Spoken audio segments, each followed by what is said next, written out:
कल जो वाणी हुई थी अंत में, राजमा की डायरी से वाणी चल रही है और इसमें क्रम संख्या 29 थी, जिसमें कहा कि रात थी तब तक जब तक करतार से तार असंबद्ध था, संबद्ध हुआ तार करतार से, दूर हुआ रात का भयावह अंधकार, गूंज उठी झंकार आनंद की, प्रकाशित हुआ सितारा हृदय पर। ये वाणी हुई थी 29 नंबर लास्ट में, और आज शुरू कर रहे हैं क्रम संख्या 30। इसमें कह रहे हैं, कूप नहीं, नदी नहीं, बना सागर अपने हृदय को, कूप के कगार और नदी के किनारों को तोड़कर,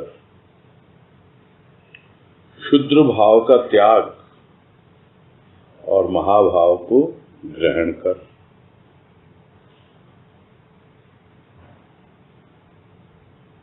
और भक्त अपने आप से ही बातें कर रहा है, अपने आप को ही प्रेरणा दे रहा है, और उसके भीतर से अंतः प्रेरणा उठ रही है कि क्या तू एक कुएं की तरह है, सीमित है एक स्थान विशेष पर। ठीक है, लोगों की प्यास बुझती है, बड़े काम की चीज होती है कुआं भी, किंतु अपनी सीमाओं में बंधा रहेगा तू। कूप के कगार यानी किनारा बना हुआ है, कूप में ऊंचा ऊंचा जो होता है कगार, बस, लेकिन तोड़ दे अब उसको तू, और तोड़ने के बाद यानी अपनी सीमाओं का अतिक्रमण कर, फिर नदी के रूप में आएगा। ये कहा नहीं नहीं, नदी के रूप में भी रुकना नहीं है, नदी के भी किनारों को तोड़ करके अपने हृदय को सागर बनाना है। यानी हम जो छोटे छोटे भाव विचारों में संतुष्ट हो जाते हैं और अपनी सीमाओं में खुद को बांध के रखते हैं, तो यदि अपनी सीमाओं में बंधे रहेंगे, यदि अपने कंफर्ट जोन में पड़े रहेंगे, तो फिर कैसे हमारा डेवलपमेंट होगा, कैसे हमारा आंतरिक विकास होगा, कैसे हम ससीम से असीम की ओर जाएंगे।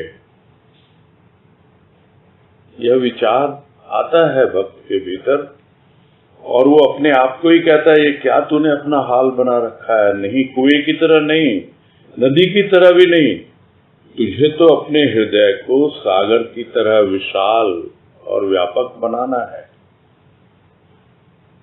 ताकि उसमें सभी तरह के भाव विचार समा सकें और इतनी व्यापकता हो जिसे हम कह सकते हैं कि बहुत करीब पहुंच जाएगा फिर तू उस असीम के। अभी अपने आप को सीमित कर रखा है, इसीलिए दोनों के बीच में दूरी है, तू ससीम है वो असीम है, किंतु जब अपनी सीमाओं का अतिक्रमण करेगा यानी बाहर निकलेगा उससे, तो यह एक प्रस्तुति है भीतर से, एक तैयारी है, और अपने आप को तैयार कर रहा है मेंटली, यानी भीतर ही भीतर अपने आप को तैयार कर रहा है कि नहीं, मुझे तो अपनी सारी सीमाओं को तोड़ करके, और वो क्या है सीमाएं, क्षुद्र भाव है।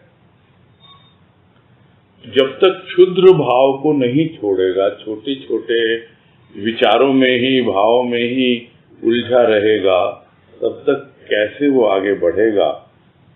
तो महाभाव को ग्रहण करने के लिए तो महासागर बनना पड़ेगा, छोटा मोटा सागर भी नहीं, महासागर। महाभाव इसका, उस भाव योगी संत का, उस भाव का कोई छोर, कोई कोर किनारा है ही नहीं। चारों ओर पूरी सृष्टि को उसके भाव ने आप्लावित कर रखा है, अपने में डुबो रखा है। किंतु हम अपनी सीमाओं को छोड़ना नहीं चाहते, उससे परे जाना नहीं चाहते। यही है। और जिस दिन अपने आप में ठान लेंगे, दृढ़ निश्चय कर लेंगे, तो कुछ भी असंभव नहीं है। और ये प्रेरणा दे रही है वाणी हम सबको कि भाई क्षुद्र भाव का त्याग करो, ताकि तुम महाभाव को ग्रहण करने की योग्यता अर्जित कर पाओ। थोड़े थोड़े में संतुष्ट नहीं होना है और अपनी सीमाओं को बढ़ाना है, अपने भीतर और विकसित करना है अपने हृदय के पात्र को। आगे है क्रम संख्या 31 और इसमें कह रहे हैं, ग्रहण लगा है आत्मरूपी चंद्र को काम क्रोध रूपी राहु केतु का। तू मुझे ग्रहण कर कि ये ग्रहण छूटे।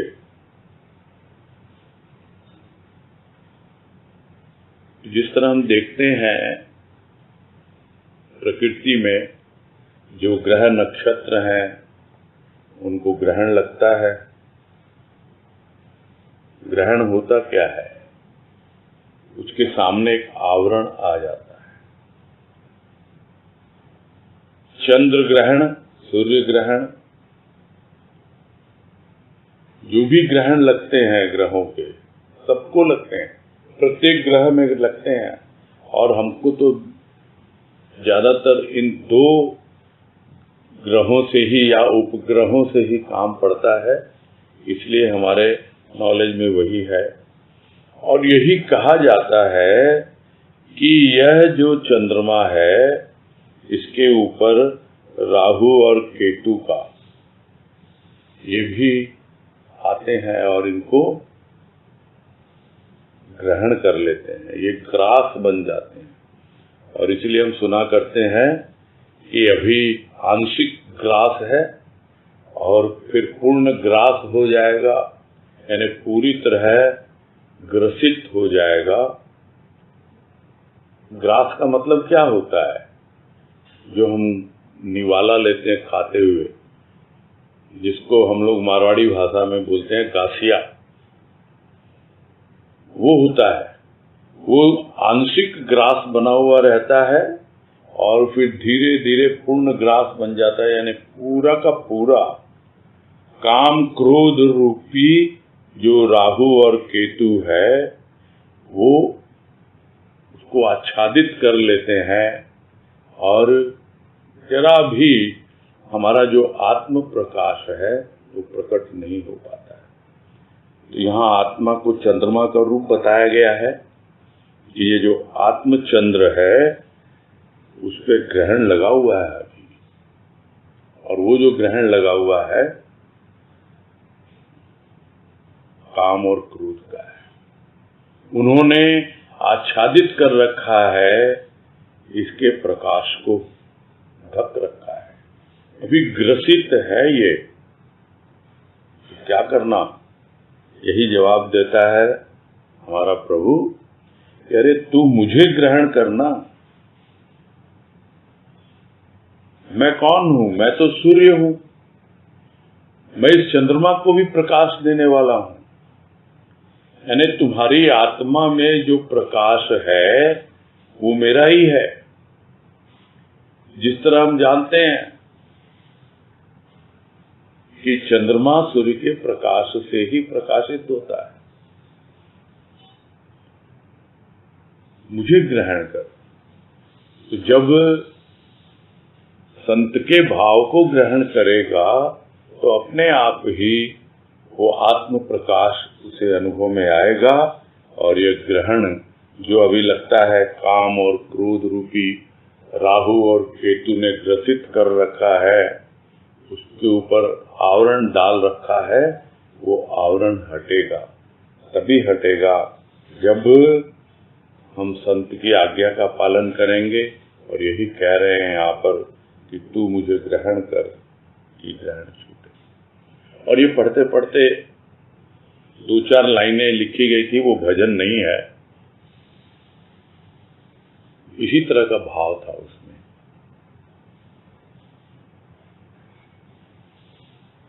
और वो ये था,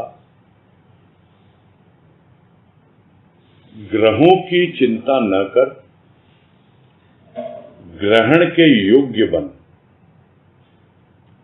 ग्रह भी ग्रसित हैं ग्रहण के। भाव वही का वही है, अभिव्यक्ति थोड़ी अलग है।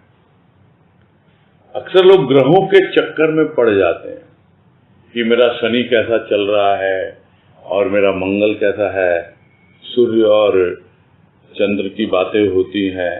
बहुत तरह के ग्रहों की स्थिति देख करके उसी के चक्कर में ज्योतिषियों के चक्कर काटता रहता है। तो ग्रहों के चक्कर में मत पड़। ग्रह तो खुद ही ग्रसित है ग्रहण से। ग्रहण के योग्य बन, वो योग्यता अर्जित कर अपने आप में, ताकि तू महाभाव को ग्रहण कर पाए, ताकि तू समझ पाए कि ये मुझे ग्रहण कर। कौन है ये मुझे ग्रहण कर? ये महाभाव ही तो है जो संत का है, जिसने सब जगह है उस भाव को, पूरी सृष्टि में अपने भाव को फैला रखा है। ये तो हमारा अंतःकरण इन सब छोटे छोटे राहु केतु, ये इन सब से परेशान रहता है। वैसे ही है, छोटे छोटे ग्रहों से तो परेशान क्यों रहता है? ये हमारी विचारधारा है। बड़ा कठिन है ये समझना। जब बात चल पड़ी है ग्रहों की, तो इसको समझना, क्योंकि ये एक ऐसी मान्यता कहें या कुछ ऐसी विचारधारा कहें जिसमें लोग अच्छे अच्छे लोग फंसे हुए दिखलाई देते हैं, और सब कुछ होते हुए भी वो ग्रहण के योग्य नहीं बन पाते हैं। उन ग्रहों के ही चक्कर काटते रहते हैं, उन्हीं के बारे में सोचते रहते हैं, या किसी से ये होगा वो होगा। यानी पूरा स्थूल का भाव है कि मेरे दिन कैसे चल रहे हैं, क्या चंद्रमा की दशा है, क्या राहु केतु की है, बस यही सब बातें करते हैं। अरे ग्रहण के योग्य बनो, प्रभु का भाव ग्रहण करो, तो अपने आप ही इस ग्रहण से छुटकारा मिल जाएगा। ये है सब बातों का सार। आगे है क्रम संख्या 32, 32। इसमें कह रहे हैं, संग्रह कर प्रेम भाव का, संगठित सद्विचार काम क्रोध से स्वतः छुड़ा लेंगे।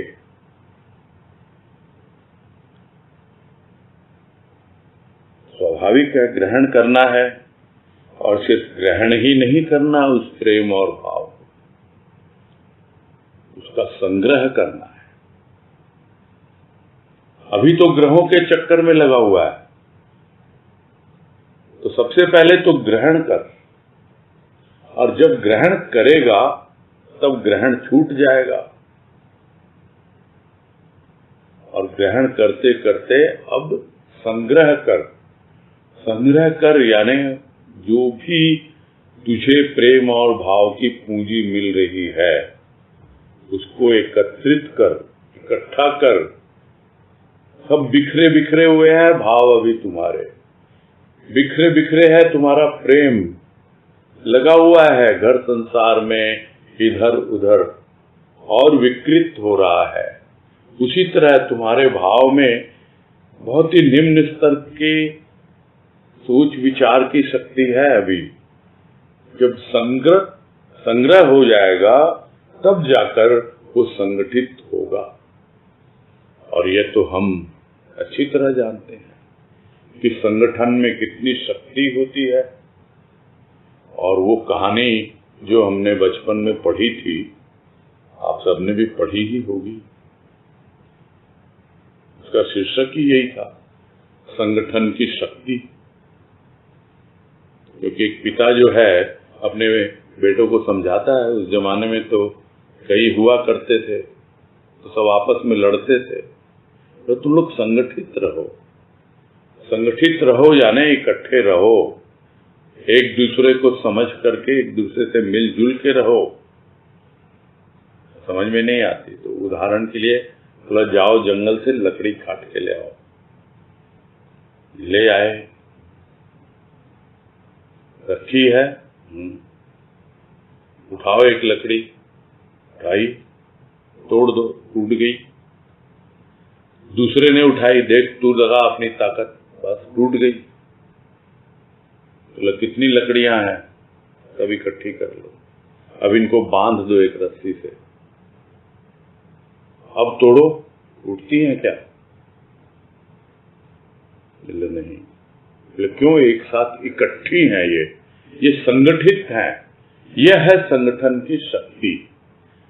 हमारे भाव विचार बिखरे बिखरे हैं, संग्रह भी कर लेते हैं तो व्यर्थ के कभी कभी इधर उधर रिस जाते हैं यानी लीक हो जाते हैं, पता ही नहीं लगता हमको।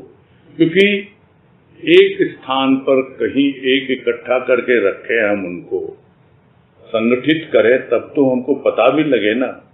कोई चीज हमने उठा के रख दी कहीं पर, फिर भूल गए उसके बारे में, फिर कहीं कोई दूसरी रख दी। वैसे ही है, कौन सा भाव कहाँ उठा के रख दिया, हृदय के कौन से कोने में, वो मिलता ही नहीं है। और जब हमें मालूम है इस स्थान पर है और सारे भाव धीरे धीरे वहीं एकत्रित हो रहे हैं और संगठित हो रहे हैं, तो संग्रह करें और फिर संगठित करें उन भावों को, विचारों को। तो जो भी सद्विचार हैं वो जब इकट्ठा देखेगा ना, ये काम और क्रोध, वो अपने आप ही भाग जाएगा। बोले ये तो बड़ा संगठित है, इस पे हम अपना प्रभाव नहीं डाल सकते, इसको हम अटैक नहीं कर सकते।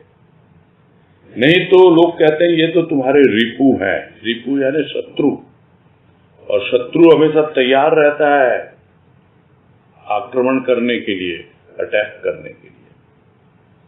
तो स्वतः ही पलायन कर जाते हैं, अपने आप ही ये संगठित भाव विचार बिल्कुल छुड़ा लेंगे तुमको इससे।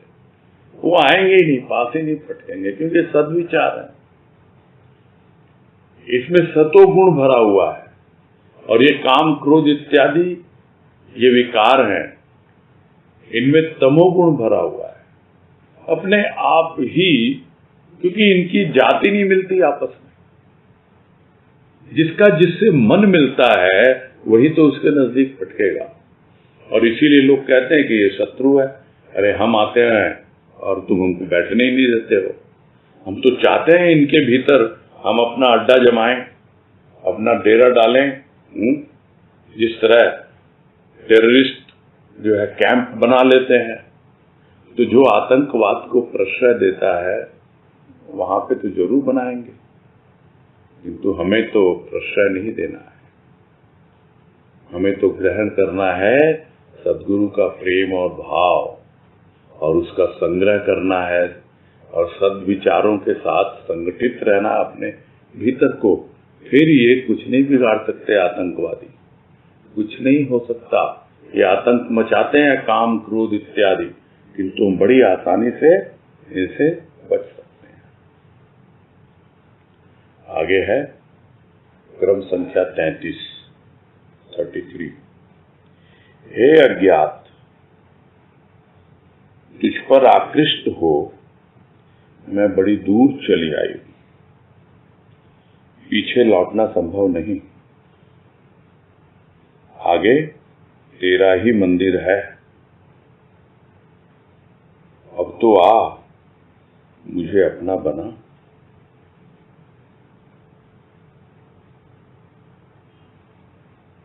ये आकर्षण है प्रभु, आकर्षण है उस अज्ञात प्रियतम का। वो प्रियतम जिसके बारे में इशारा तो किया है किसी ने कि देखो यहां रहता है वो, लेकिन उसके लिए तुम्हें बहुत लंबी यात्रा तय करनी पड़ेगी। और यदि तैयार हो जाता है कोई उस यात्रा को करने के लिए, अंतर यात्रा को, और उस ओर बढ़ जाता है और उसका आकर्षण ही उसे खींचने लगता है। जब तक हम तैयार नहीं हैं, वो कितना भी हमें पुकारे, कितना भी हमें बुलाए, हमको उसकी आवाज ही नहीं सुनती। कितना भी हमें आकर्षित करे तरह तरह से, किंतु हम उससे प्रभावित होते ही नहीं, क्योंकि हमारा इंटरेस्ट नहीं है उसमें। जिसको जिस चीज में इंटरेस्ट होता है वो उसकी ओर ही आकर्षित होता है। और जब एक बार थोड़ा सा आकर्षण आ जाए तो जो आकर्षित करने वाला है अपने आप ही उसके क्षेत्र में वो पहुंचने लगता है। एक उदाहरण छोटा सा, किसी को संगीत बहुत अच्छा लगता है, इंटरेस्ट है उसको, सुनता है, अलग अलग सुर सुनाई देते हैं, फिर और आकर्षित होता है, अच्छा ये कोई राग रागिनी है क्या, फिर और होता है। इस तरह से जहां से भी वो संगीत उसे सुनाई दे उस ओर वो खींचा चला जाता है। वैसे ही है, उसके आकर्षण में बंद कर जो भीतर मेरे बैठा हुआ है वो मुझे आकर्षित कर रहा है। वो कृष्ण बनकर अपनी बांसुरी बजा रहा है, और एक बार यदि भीतर की आवाज हमारे कानों तक पहुंच जाए, हमें अनुभव में आ जाए, तो इसमें कोई संदेह नहीं है कि हम उस ओर खींचे चले जाते हैं। तो तुझ पर आकृष्ट होकर बड़ी दूर चली आई हूं, यानी अब तो जो कुछ था सब छोड़ छाड़ कर, बाहर का कुछ भी अब खेल नहीं है मेरे साथ। हो सकता है शुरू शुरू में तुम्हारा आकर्षण आया और तुमने मुझे लुभाने के लिए, आकर्षित करने के लिए कुछ ऐसी वस्तुएं दी होंगी, किंतु मुझे तो तू ही चाहिए था। मुझे वस्तु नहीं चाहिए थी, बस तू चाहिए था। और यही तो गुरुदेव समझाते हैं कि मुझे वस्तु नहीं, बस तू चाहिए। बस तू चाहिए तो उसका आकर्षण है, और उस आकर्षण से खींचे हुए न जाने कितनी दूर चला गया, इन सांसारिक वस्तुओं से, इन सांसारिक भाव विचारों से, और मुड़ के देखते हैं तो लगता है नहीं, वापस तो लौट नहीं पाएंगे, संभव नहीं है, बहुत दूर आ गए अब तो, अब वापस लौटना संभव नहीं है। और चलते चलते दिखलाई तो दे रहा है, थोड़ी दूर पर ही है उसका मंदिर, वहीं पर है वो प्रतिष्ठित, क्योंकि ये बड़ी ऊंची चढ़ाई है, थक जाता है प्राण, और फिर उसी को पुकारता है कि अब तू ही आकर मुझे उठा ले, तू आ जा, मैं देखो कितनी दूर चल के आया, अब कितना, अब तू मेरी नजरों में आ गया, थोड़ा बहुत तेरा मंदिर दिखाई दे गया,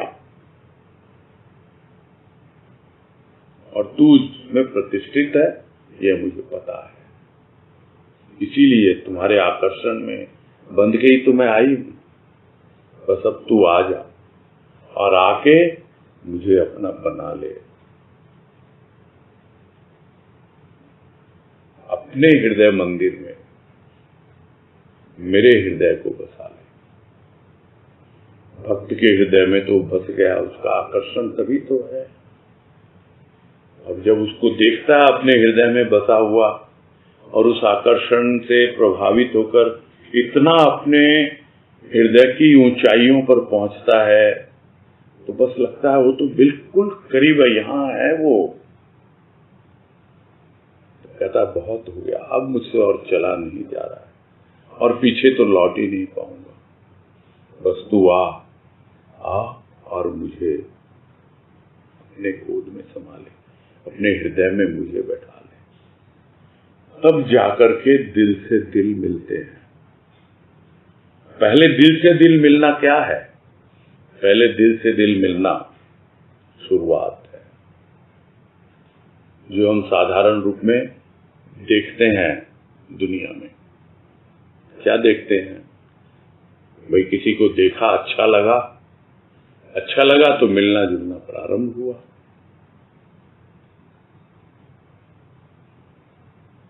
डेटिंग, आजकल इसको डेटिंग कहने लग गए, वो चालू हुआ। वैसे ही प्रभु के साथ चालू हुआ, डेटिंग शुरू हो गई। कौन कौन सी तिथि है, कब कब सत्संग होता है, कब वहां पे जा सकते हैं, वो डेटिंग शुरू हो जाती है। और फिर उसके बाद वो एक अफेयर बन जाता है, यानी लव अफेयर। लेकिन उसमें कितना चलेगा, कितना आगे बढ़ेगा, थक जाता है। मेरे लिए अब संभव नहीं है, अब तू ही मुझे उठा ले, तू ही मुझे अपना बना ले। मैं जितना आ सकता था तुम्हारे करीब आ गया, अब तुम पर छोड़ दिया है।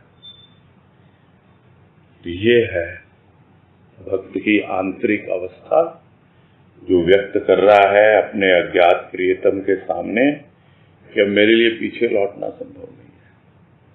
बस मैं तुमसे इतना प्रेम करता हूं, तुम्हारे आकर्षण में बंध के इतनी दूर आ गया हूं कि अब दुनिया में लौटना तो सवाल ही नहीं पैदा होता है। तुमको पाना चाहता हूं, इसीलिए सब कुछ भूल भाल कर, छोड़ छाड़ कर तुम्हारी ओर आ गया। आगे है क्रमांक 34। हे योगीराज, तेरी योगिनी चाहती है तुझसे योग। वियोग में तिल तिल मिटती जाती है, आंसुओं के संग बहती जाती है, कहीं बिल्कुल मिट न जाए कि तुम्हें पश्चाताप करना पड़े। तुम्हें पश्चाताप करना पड़े। पहले भी इस तरह की बात कही है राजमा ने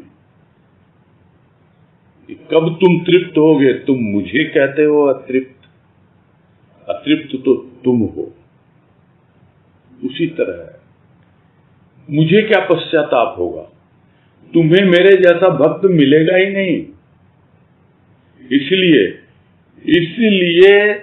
तुम्हें पश्चाताप होगा कि मैंने समय रहते ध्यान नहीं दिया इस पर। अरे तेरी योगिनी है, चाहती है तुझसे योग, तू भाव योगी, और मैंने भी भाव को अपनाया, प्रेम को अपनाया, और तू योगी राज, यानी समस्त योगियों का राजा, सबसे ऊंचा पद है तेरा। तुझसे योग चाहती है, मिलना चाहती है, तुझी में समाना चाहती है, पूरी तरह तुम्हारे भाव से उत्प्रोत होना चाहती है, क्षुद्र भाव से महाभाव तक पहुंचना चाहती है, और तुम्हारे वियोग में मिटती जा रही है, अपने आप को मिटा रही है ही नहीं, उसकी मैं है ही नहीं। तिल तिल, यानी इसको कहते हैं ना, एक बार नहीं, प्रत्येक क्षण प्रति क्षण एक एक श्वास आ रही है, जा रही है, और उसके वियोग में वो न जाने कितनी व्याकुलता, कितना मिट जाने का भाव है कि अब तो मैं मर मिटी तुम्हारे लिए, अब तो कम से कम मुझे अपनाओ। अब तो तुम्हारे योग से मेरा योग करो, पूरी तरह अपने आप से ओतप्रोत करो मुझे।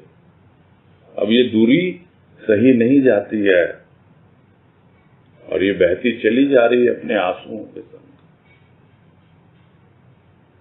और बहते बहते पता नहीं कहां पहुंच जाए, कहीं इधर उधर न हो जाए। फिर अगर ऐसा हो गया और बिल्कुल ही मिट गई, अगर मर मिटी तुम्हारे नाम पर, तो फिर बदनामी किसकी होगी? तुम्हारी ही ना। कि देखो, एक योगिनी योगी राज से योग करने के लिए अपनी अंतर यात्रा पर निकल पड़ी और बाहर बाहर उसको पुकार रही है, उसके वियोग में तिल तिल कर अपने आप को मिटा रही है। आंसुएं, ऐसे आंसुओं की हालत है जैसे बह रहे हैं आंसू और उसमें सब कुछ बहा जा रहा है। अब कुछ भी कंट्रोल में नहीं है, सब बहा जा रहा है। अब पूरी तरह अगर मिट गई कहीं, तो फिर कहीं तुम्हें पश्चाताप न करना पड़े कि अरे मैंने समय रहते ध्यान नहीं दिया इस पर। ये भाव की बड़ी विचित्र अवस्था होती है भक्त की, जब उससे उसका वियोग सहा नहीं जाता है।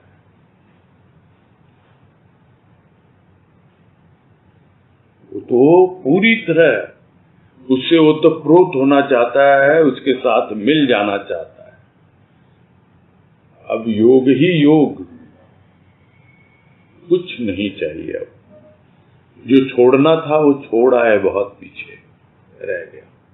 अब तो दिखलाई दे रहा है तेरा मंदिर, यही तो है तू,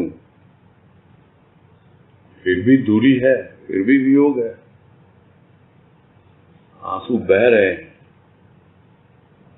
बहता चला जा रहा है अंतःकरण में, जो कुछ भी आ रहा है कोई होश नहीं है, कुछ भी नहीं। और अगर ऐसे ही जीवन पूरा मिट गया, व्यतीत हो गया, अंतिम समय आ गया, तो जरूर तुम्हें पश्चाताप होगा। यही भक्त का भाव है। क्या वाकई होगा?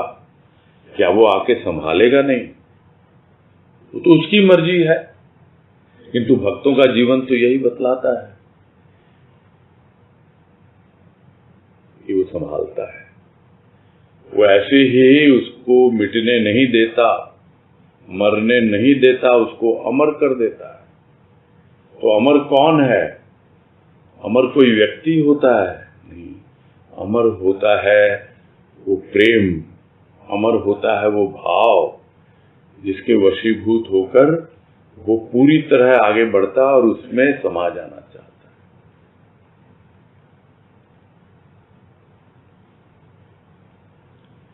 है। आगे है क्रमांक 35। कह रहे हैं, हे महान, तेरी विरह अग्नि में मेरी जीवन सरिता दग्ध न हो जाए। लहरा हृदय पर आनंद का सागर, सरिता के अस्तित्व को मिटाकर क्षुद्र को महान में मिलाकर।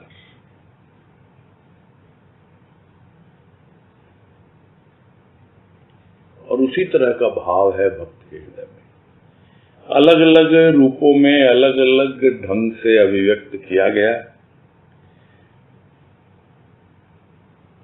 कि तू महान है, तो फिर मैं तो क्षुद्र हूं, किस तरह तुमसे मिल पाऊं?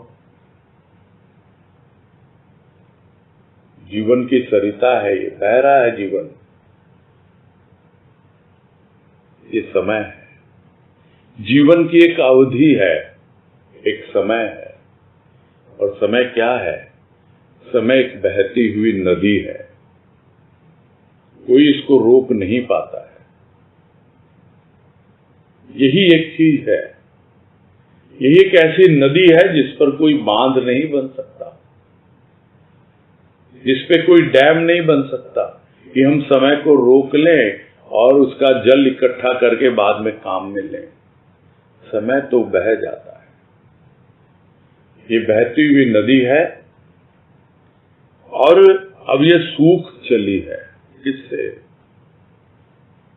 तुम्हारे विरह की आग से। विरह की अग्नि इतनी प्रज्वलित है मेरे भीतर कि अब ये जीवन की सरिता, यानी अब लगता है ये जीवन तो जीते जी ही खत्म हो जाएगा। ये समय जो एक प्रवाह के रूप में बह रहा है, ये तो पूरी तरह से दग्ध होकर यानी जलकर भस्मीभूत हो जाएगा। रहेगा ही नहीं फिर मेरे लिए समय, मेरे पास समय बचेगा ही नहीं और आ जाएगा अंतिम समय। शरीर तो दग्ध होगा बाद में। अभी तो ऐसा लग रहा है जीवन ऐसे ही गया, जीते जी ही मैं तो मर गया। मेरे भीतर अब बचा ही नहीं कुछ समय कि जिससे मैं तुम्हें अपना पाऊं, अपने भीतर समा पाऊं। समय बहे जा रहा है, बहे जा रहा है, सूखता जा रहा है। मेरे विरह की अग्नि ने इसको ऐसा बना दिया कि अब सूख गया है मेरे लिए पूरा जीवन। क्या चाहिए मुझे? मुझे तो चाहिए वो सागर। सागर नहीं सूखता। नदी सूख सकती है किंतु सागर नहीं सूखता। तो इस हृदय में तुम वो आनंद का सागर लहरा दो। ये सरिता नहीं चलेगी। मेरे लिए समय ही समय हो, बहे क्या, वो तो कुछ ऐसा रूप ले ले कि उस समय में सब कुछ समा जाए। जैसे सागर में सब नदियां समा जाती हैं, वैसे मेरा हृदय इतना विशाल हो जाए कि उसमें आनंद ही आनंद हो और सब तरह के भाव उसमें समा जाए। पूरी तरह जो सरिता का अस्तित्व है, यानी जो सूखने वाला है समय, उस समय रहे ही ना। अब वो नदी ही नहीं है, सूखेगा क्या? सागर तो सूखेगा नहीं। तो वो इतना विराट और असीम हो जाए कि महान में मिलकर महासागर हो गया। अभी मैं क्षुद्र थी, पहले कुएं का रूप था, तुम्हारी कृपा हुई, सरिता का रूप लिया। अब लगता है ये सरिता ये भी विराग्नि में सूखती चली जा रही है। बस तुम तो आनंद सागर बन के आओ, हृदय में समा जाओ, ताकि ये आग हमेशा हमेशा के लिए बुझ जाए और मैं अपने आप को यह न समझूं कि मैं बहुत क्षुद्र हूं। पूरी क्षुद्रता को छोड़कर तुम्हारे महाभाव में समा जाए मेरा ये क्षुद्र भाव। आगे है क्रमांक 36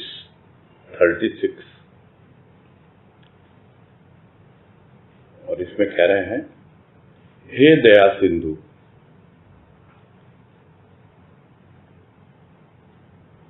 मेरा याद भरा दिल केवल तेरी दया का भिक्षुक है। दया कर, दर्शन दे। हे दया सिंधु, मेरा याद भरा दिल केवल तेरी दया का भिक्षुक है। दया कर, दर्शन दे। दर्शन चाहिए, अक्सर हम बोलते ही हैं दर्शन। दर्शन कौन उसे प्रेरित करता है दर्शन के लिए? वो होती है उसकी दया। और उस दया को कौन प्रेरित करता है?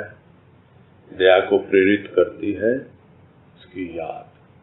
तो जितना हम उस दया सिंधु यानी दया के सागर को हम याद करते हैं और अपना याद भरा दिल, कितनी भी यादें उसमें हैं, बार बार याद करते जाएं, तो फिर याद करना नहीं पड़ता। फिर याद अपने आप आने लगती है और वो जो याद भरा दिल है, उसमें किसकी याद है? केवल तेरी दया, मुझे कुछ और नहीं चाहिए। और जब चाहिए दया तो भक्त कितना प्रसन्न होता है। भजन की पंक्तियां याद आ गई कि तेरी याद अब तो दया बन के हर पल आने लगी है प्रभु, आने लगी है प्रभु। ये तेरी याद है, अब वो दया बन के हर पल आ रही है। तू दया सिंधु, और मेरे दिल में केवल तेरी याद है और उसे और कुछ नहीं चाहिए, तेरी दया चाहिए। दया का भिक्षुक है, दया का भिखारी है, और तू दया सागर है। तेरा भंडार इतना भरा हुआ है, दया कर, दया कर। बीवी जी का भी भजन एक है, और दया के ऊपर कितने ही भजन है। क्योंकि भक्त सबसे पहले यही चाहता है कि दया कर, दया कर, मुझ पर दया कर, सब पर दया कर। तू दया सिंधु है, और दया किस लिए चाहिए? तुम्हारे दर्शन के लिए। और दर्शन क्या है? दर्शन वो अनुभूति है जिसे पाकर के पूरी तरह तृप्त हो जाए। और पूरी तरह तृप्त तो तभी होगा जब आत्मदर्शन होगा, यानी जब सूक्ष्म का दर्शन जो अनुभूति के रूप में आता है वो आत्म अनुभूति में बदल जाए, तब जाकर के तृप्ति होती है। नहीं तो वो दया का भिखारी बना ही रहता है। दया कर, दर्शन दे, मिला दर्शन, और दे, और दे। यह तो है ही जीवन में। अलग अलग भाव की स्थिति होती है भक्त की कि मुझ पर दया कर, भाई हो गया बहुत, अब नहीं मुझसे कुछ होता है, बस तेरी दया का ही भिखारी हूं। तो इस प्रकार भक्त उसके दया की भीख मांगता रहता है और दर्शन करने के लिए आगे बढ़ता चला जाता है। आगे है क्रमांक 37।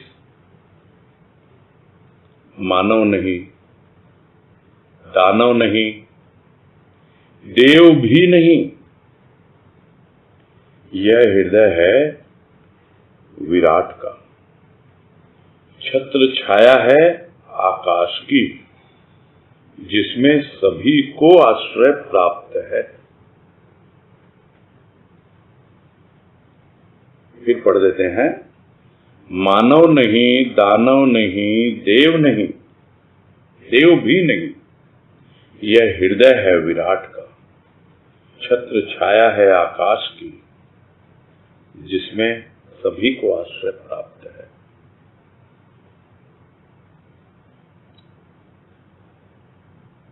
तो हृदय की वो अवस्था बन जाती है भक्त की, जब हृदय इतना व्यापक हो जाता है सागर की तरह, और उस सागर के ऊपर कुछ और नहीं, चारों ओर वो आकाश ही आच्छादित है। और वो आकाश जो आच्छादित है, उसी की छत्र छाया है, वो सर्वव्यापी। अब क्या है? दोनों का रंग एक हो गया। हृदय सागर भी नीला, आकाश भी नीला।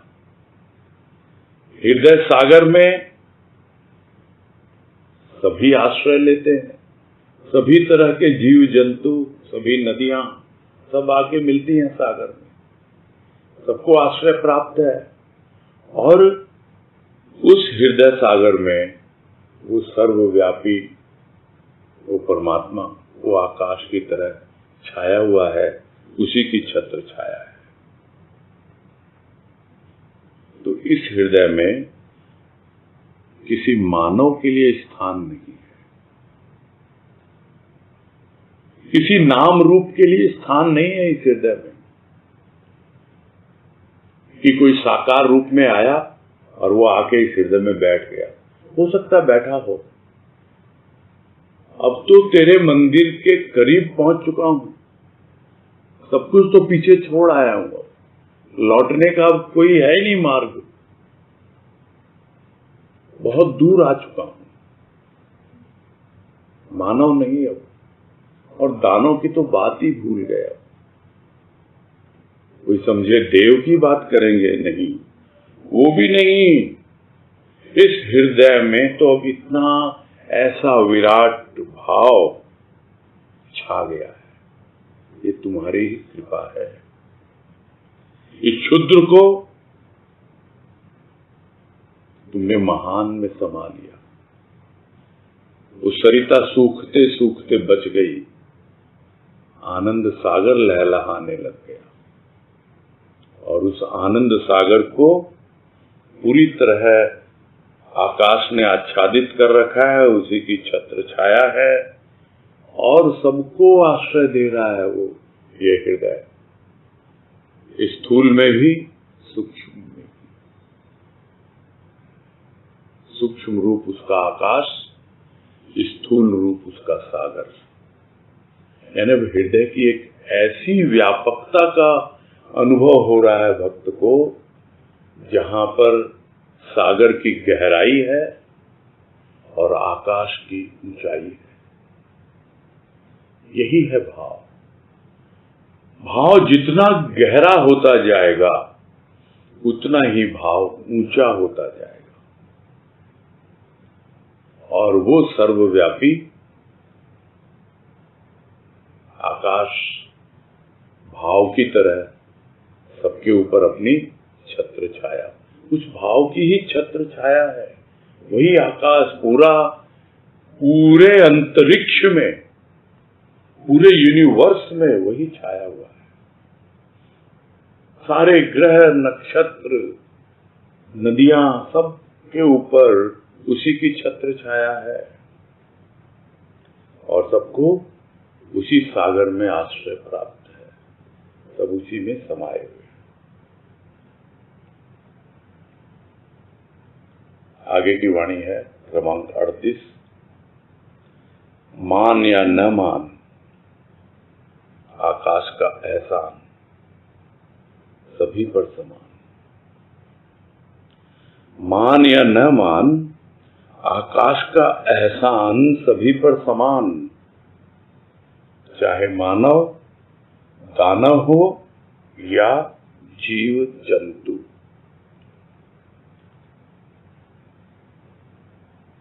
और जो बातें चल रही हैं उसी को और स्पष्ट किया गया है इसमें, कि भले ही किसी को समझ में आ रहा हो या ना आ रहा हो, और समझ कर भी कोई नासमझ बन रहा हो, वो उसकी अपनी समस्या है। क्योंकि मानकर भी अगर कोई ना माने, जाग कर भी कोई अगर सोया रहे, तो इसे क्या कहा जाएगा? तुम मानो या न मानो, ये तो तुम्हारी चॉइस है।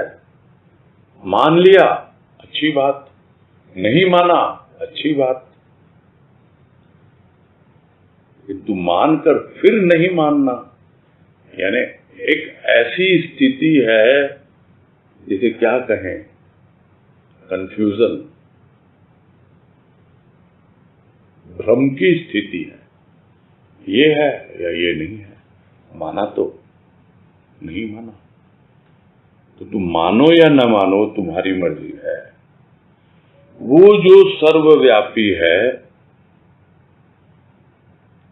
जो उस संत का सर्वव्यापी रूप, जो सब पर छाया हुआ है आकाश की तरह, और छाया हुआ ही नहीं है, सबको छत्र छाया दे रहा है, वो सबको प्रोटेक्ट कर रहा है, उसका भाव सबके ऊपर छाया हुआ है। यही तो भक्त प्रार्थना करता है।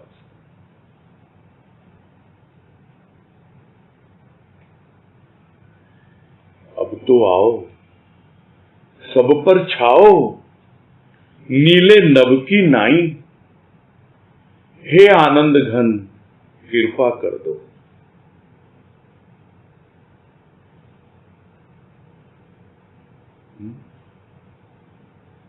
आगे की और पंक्ति है, ध्यान में नहीं आ रही है। यानी नीले नभ की तरह है, तुम आओ और सब पे छा जाओ। अब कोई उसे माने या न माने, वो तुम्हारी समस्या नहीं है, वो समस्या तो उस व्यक्ति विशेष की है। सब पर समान रूप से उसकी कृपा हो रही है, सब पर समान रूप से उसकी छत्र छाया है। वो भाव किसी एक की बपौती नहीं है, किसी एक की प्रॉपर्टी नहीं है, सबके लिए है वो, और सबके ऊपर समान रूप से एहसान कर रहा है। वो क्या एहसान कर रहा है क्या?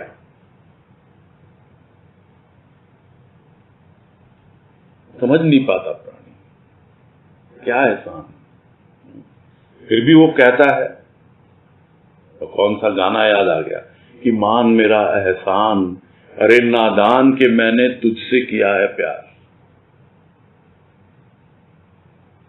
वो कहता है, मान मेरा एहसान, अरे नादान, मैंने तुझसे प्यार किया है, और इसीलिए आकाश की तरह छाया हुआ हूं मैं तुझ पर। हर समय तुम्हें प्रोटेक्ट कर रहा हूं, मेरा भाव तुम्हारी रक्षा कर रहा है सब अभावों से। सभी पर समान है। अब चाहे मानव हो, दानव हो, जीव जंतु हो, किसी भी अवस्था में हो तुम्हारा भाव, मानव के रूप में रहो कि हाँ भाई समझ गए हम तो मानव है, हमको मानव जीवन सफल करना है, हमेशा उसके भाव को पाओगे। दानव है, आसुरी भाव है, वो उसको भी परिवर्तित करेगा, रूप बदलेगा उसका। और या फिर अभी भी मानव नहीं बन पाए, जीव जंतु की तरह ही जीवन बिता रहे हो, तो भी उसकी कृपा है। किंतु मानो तो सही उसका एहसान। अरे नादान, वो प्राणी मात्र से प्यार करता है और उस आसमान की तरह, उस आकाश की तरह छाया हुआ है। ये आसमान का एहसान है। लोग समझेंगे आसमान असमान होगा, यानी बराबर रूप से नहीं देखता होगा। वो असमान नहीं है, आसमान है। वो सबको यही कहता है, मैं सबके लिए समान, और तू भी आ जा मेरे पास, आ जा, बुलाता है इतनी ऊंचाइयों को छूने के लिए। बस हल्का होके आना, सामान सब छोड़ना पड़ेगा। जो बोझ तूने ले रखा अपने हृदय पर, वो सब छोड़ के आना होगा, छूट जाएगा, तैयार हो जा। बस मैं तो तुझे आकाश की ऊंचाइयों में उड़ाना चाहता हूं, ऊपर ले जाना चाहता हूं। सब पे है उसका एहसान। किंतु हम यदि एहसान फरामोश बन जाएं, कृतघ्न हो जाएं, तो फिर क्या करे कोई? मानेंगे, समझेंगे, तो अपने आप ही हमारे हृदय में भी वो विशालता आएगी। आगे है 39 नंबर, 39। अच्छा, समय कम है अभी, चलो कल लेंगे इसको, अभी पूरा करते हैं।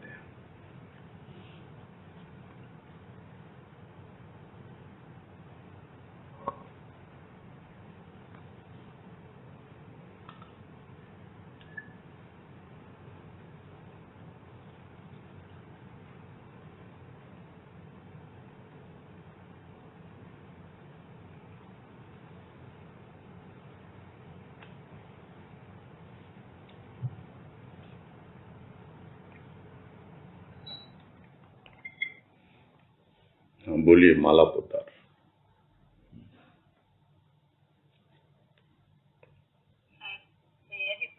हाँ नमस्कार, बोलिए।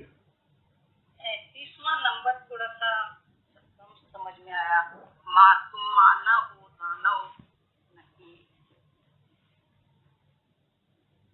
नहीं। 37 नंबर। हाँ। ये हृदय में एक ऐसा भाव आ रहा है ना विराट का, और जो पहले आया ना कि जो जीवन सरिता है उसकी सूख न जाए, विरह अग्नि में उसको क्षुद्र से महान बना दे, यानी आनंद का सागर लहलहा दे इस हृदय में। तो ये हृदय क्या है? अब सागर बन गया है। नहीं भैया जी, 37 नंबर मैं बता रहा हूं ना, 37 उसी से रिलेटेड है। ये हृदय अब ये मानव का हृदय नहीं है, ये हृदय अब दानव का हृदय नहीं और देव का भी नहीं है। यह हृदय अब विराट का है, और वो विराट जिसकी सब पर समान रूप से कृपा होती है, मानो या न मानो सबके ऊपर वो कृपा करता है, एहसान है उसका सब पर। ये सब रिलेटेड है ना, आपस में बातें संबंधित है ना। तो यही है, ये हृदय क्या है? विराट का है। यहाँ पे कोई मानव दानव देव इन सब के लिए स्थान नहीं है, विराट के लिए एकमात्र स्थान है।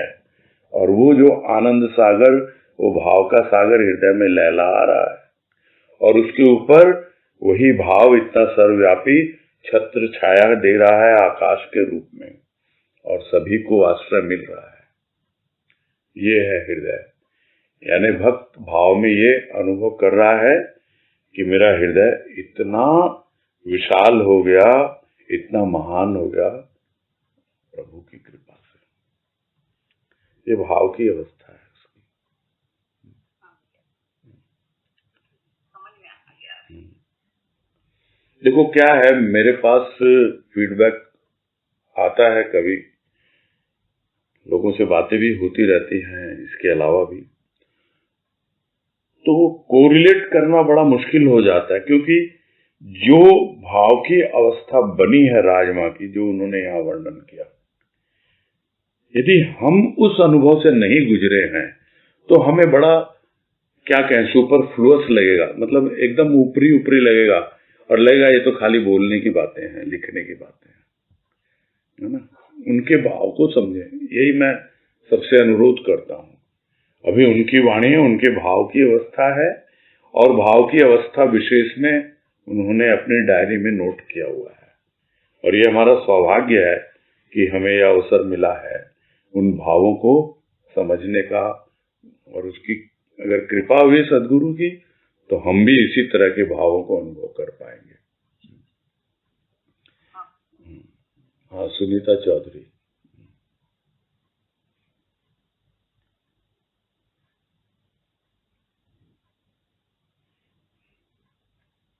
आपने नाम लिया? हाँ नमस्कार, हरिओम, बोलिए। भैया दया और कृपा में डिफरेंस होता है क्या? अब वो दूसरे संदर्भ में बातें होती हैं दया और कृपा की। दया प्रारंभिक अवस्था है, और कृपा जो है वो उसकी स्पेसिफिक अवस्था हो जाती है। स्पेसिफिक यानी कि विशेष, और उसको जनरलाइज करके। कभी कई सालों पहले किसी ने मुझसे प्रश्न किया जो आज आप पूछ रहे हो मुझे, कि भैया दया और कृपा में क्या अंतर होता है। अभी जो सब बातें हो रही है उसको भूल जाइए, क्योंकि ये प्रश्न बड़ा अलग है, इंडिपेंडेंट है। ये इन बातों से नहीं जोड़ना जो अभी वाणी के संदर्भ में हुई है।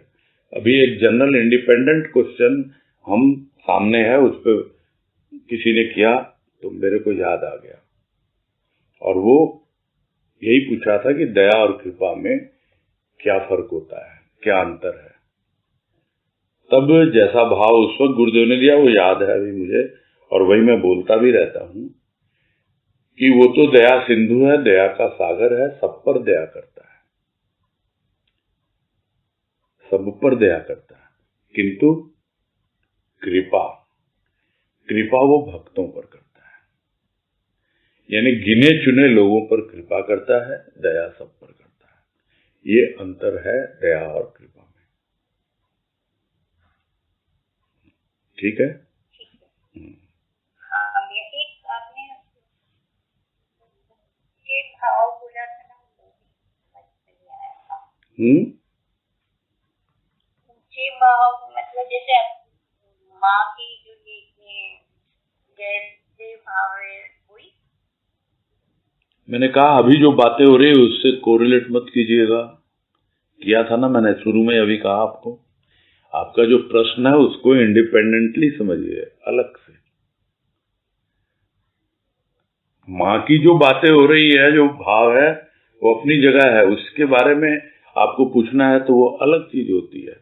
अभी आप पूछ रहे हो दया में और कृपा में क्या अंतर है, उसका जवाब मैं दे रहा हूं। ठीक है ना? हरिओम। ठीक है, फिर पूरा करते हैं। हरिओम है। हाँ, हरिओम। हरिओम सभी को। हाँ, सबको हरिओम। हरिओम, सबको हरिओम। सबको हरिओम। हरिओम, हरिओम, हरिओम, हरिओम सब।